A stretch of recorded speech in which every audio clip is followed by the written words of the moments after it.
Next up here, it's the turn of the Academy White Group to entertain us in the summer sunshine at Cadwell Park. Well, on pole position for this race is Taylor O'Flanagan, podium finisher in round 1 at Alton Park, and he's got Simon Shaw carrying our onboard camera, lining up alongside him. Winner last time was Dominique Mansberger, who starts 4th and has some work to do to get to the front.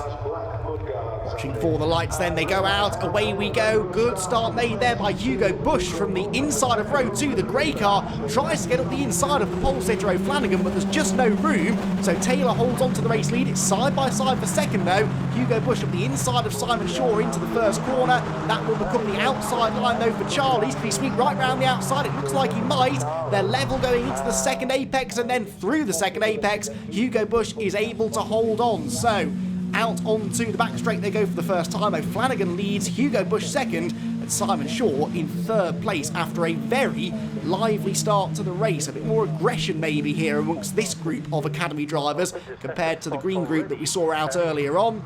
Up through Park Corner, sideways, running out wide onto the grass. That's car number 7, James Walker, who finished 5th last time out. He isn't going to finish 5th this time if he keeps those sort of antics up. Runs out onto the grass. Didn't do any real damage there, but in the early stages, when everyone's so close together, once you lose that sort of track position, it can be very hard over the course of a 20-minute sprint race to get it back.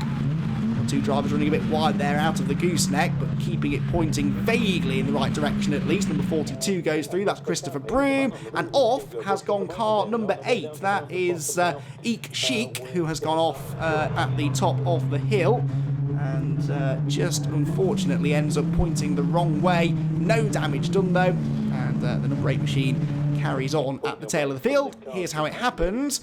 That's a strange place to end up actually. I'm still not entirely clear how that car ended up pointing the wrong way at that particular part of the track. Maybe a bit of outside assistance was given.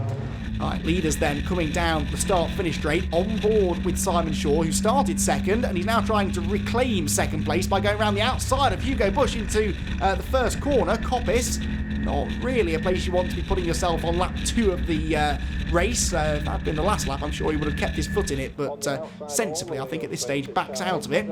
Top 3 just starting to pull away from Dominique Mansberger in 4th, and I think that's Ian Brown, the yellow car, in 5th position. Go up the hill into the right-hander at Park Corner, and look at that slipstream, and they all bunch up together, and just as Simon Shaw was having a go at getting past Hugo Bush, he too was trying to size up Taylor O'Flanagan for the race lead, and that's a very good example there of how the slightest of miscommunications can cause quite a big shunt actually. They just avoided contact, but as Shaw moved to the inside, that was exactly the same move that Hugo Bush was trying to make, not in reaction to Shaw, but because he was trying to make progress himself. In the end, though, they stay in the same order, back down into Mansfield. Bit of a lock-up there for Taylor O'Flanagan. Doesn't run too wide, though. That defensive action up at the top of the hill has brought the 4th and 5th place cars into play. So it's a 5-car train for the lead now. O'Flanagan, Bush, 3rd place for Simon Shaw, 4th place is Mansberger, and 5th position then for Ian Brown. It's the same 5 drivers that lined up in the top 5 positions on the grid. They are in slightly different order now after the early exchanges. On board here then with Simon Shaw at the start, just a bit more wheel spin, and then through the gears Taylor O'Flanagan was able to stretch his legs and stay in front, and of course Hugo Bush was able to come through on the inside as well.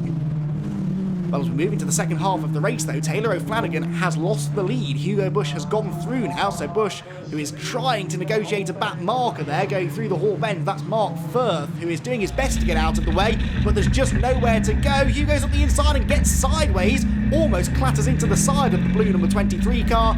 I think they avoided banging wheels, but that definitely will have cost Hugo Bush some time. He was starting to break away. He'd almost broken the toe, and had he done so, he would have probably had a much easier ride to the checkered flag. But as it is, he's got some defending to do, because here comes Taylor O'Flanagan to the outside into Coppice Corner. No way through there. And this is all starting to get rather intense now. It's easy to forget when you watch these drivers race that this is only their 2nd ever race, but the way that they run wheel to wheel and they throw the cars sideways into the high-speed corners, you'd think they've been racing for several seasons. Brilliant to watch, and a brilliant ladder that Caterham provide these drivers to really enjoy their racing right from the get-go. And look at this, side by side again into Park Corner, and as Hugo Bush defended the inside line, so that delayed Taylor O'Flanagan, and Simon Shaw saw an opportunity to go around the outside, but now he risks getting hung out to dry. He hasn't made the move for second stick, and Dominique Mansberger is somewhere in here. You can just see the green and grey car in the mirrors,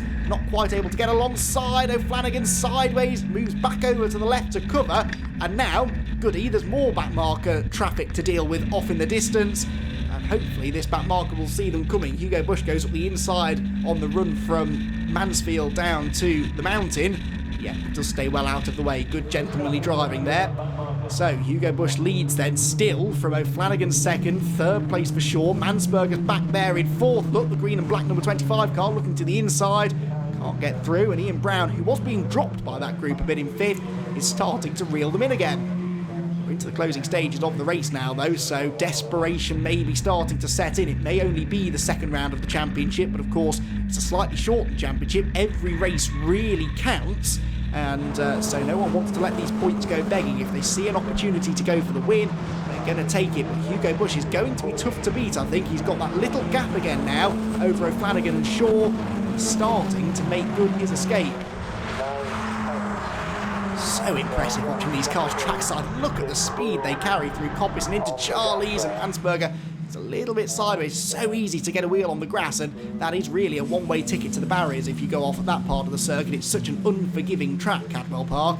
You really can't afford to make any mistakes, but if you back off and lose momentum, you'll lose several seconds a lap, so you've got to commit, but it's such a scary place really to commit to. So easy to make quite a costly error. Leaders heading through once again, and the gap keeps ebbing and flowing, doesn't it, between the top three and then that next pair, Mansberger and Brown. They're pulling away from those two again now, but every time these three get themselves together, they start battling, they hold each other up, and the others close in again. Taylor O'Flanagan had been catching the race leader, but then for the second time that we've seen, locked up going down into Mansfield and ran a bit wide. Just loses a bit of momentum, more traffic to deal with. 88 there is Michael Koo, who does see them coming, stays to the left, but the next back marker's not going to have such an easy time of getting out of the way, is it? Heading through the Hall Bends and down into the hairpin. That's Michael Lewis, I think, the number 74 car, and again Hugo Bush is forced to bully his way through on the inside and risk contact with a lapped car. Thankfully, once more though, I think they've avoided trading paint as we now start the final lap of what has been a thrilling second round of the championship for the Caterham Academy Championship White Group. And any one of three drivers could still win the race. Now Hugo Bush is going to lead them onto the Park Straight. Is that the right place to be? I'm not so sure, because Taylor O'Flanagan is close enough to get a good slipstream, and he's got a bit of distance between himself and Simon Shaw in third, so it could be that O'Flanagan, the pole sitter, is in the prime position here. Finished third at Alton Park, but he wants the win here at Cadwell. He's got the inside line into Park Corner, late on the brakes, they're both sliding wide, and Simon Shaw sees a chance to get up the inside. He's on the grass going into Chris Curve, a big squeeze, he gets sideways, does well to hang on to the car, and Hugo Bush will retain second position, but he's lost the lead with only half a lap to go to Taylor O'Flanagan, who started on pole and now looks as though he might finish first, but it's not been that simple. He's really had a fight on his hands over the course of this race. Another car off there going down through the gooseneck on the final lap, which will bounce its way back onto the track. Number 74, that is, that's had a moment. That's Michael Lewis, who we saw going a lap down earlier on. Just loses it going between the right and the left-hand elements of the gooseneck. A very popular place to have an off that. Out of the final corner come the top two. There's going to be a high-speed drag race to the line. I'm not sure Hugo Bush is going to get there. No, he doesn't. It's Taylor O'Flanagan that wins. Hugo Bush is second, and a solid third-place finish there for Simon Shaw, but he'll be a bit disappointed, I think. He wasn't able to capitalise on their battle to maybe challenge for the win on the final lap. Fantastic racing all around from the Academy Championships. The White Group is won by Taylor O'Flanagan, just from Hugo Bush in second after a race-long battle. Simon Shaw third, Dominique Mansberger fourth, and Ian Brown rounds out the top five. We kept getting the tow down the back straight, so just thought I'd wait until the last bit, and I saw the last lap board, so it was a bit of a do or die. So see you next time at Thruxton.